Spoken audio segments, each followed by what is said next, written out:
notokanana tamin'ny fomba manetriketrika ny akany Nazareta Fanovontsoa tsangam-bato fanamariana ny Jobily Fahatimy amby efapolo amby zato ny FJKM Anosipatrana Omaly.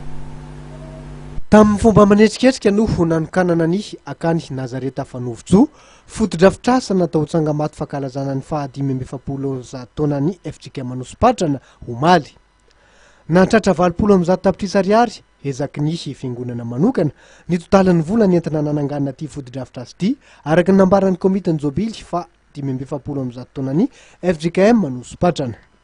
Ny fahatelo dia ity akany lehibe eto Ambohidrandrina ity zany no tsangam-bato fahatelo tao anatiny 5 amby efapolo amby zato taona zay. Ity tsangam-bato ity natao natao zany dia satria no ny fatsapan'ny fiangonana fa efa mila efitrano lehibe atao fivoriana atao fandraisana zay lanonana fanomezana aminahitra rehetrarehetra ny fiangonana zany dia izay no tena lanany ity. Eo ihany koa indrindraindrindra zay zava-dehibe ihany koa dia ny fanomezana efitra fianarana ho an'ity kolejy milofo zay toerana misy antsika ety moa zany misy ny kolejy milofo zay kolejy iandraiketan'ny fiangonana an'ny fiangonana izy io.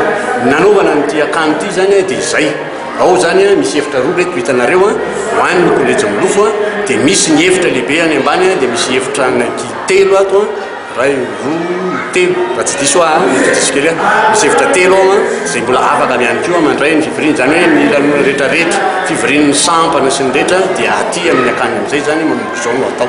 Herintaona sy 20 volana no nanatotosaina ny tetikasa izay vokatry ny ezaka manokany fiangonana hatramin'ny volana May 2024 tokoa dia nikarakara hetsika maro samihafa nampitondraina ny lohahevitra hoe rodorody ny FJKM Anosipatrana ahafahana mahazo loharanom-bola entina matsina ny asa fanamboarana. Ny fampitaovana ny akany no napetraky ny fiangonana FJKM Anosipatrana ho laharam-pameana.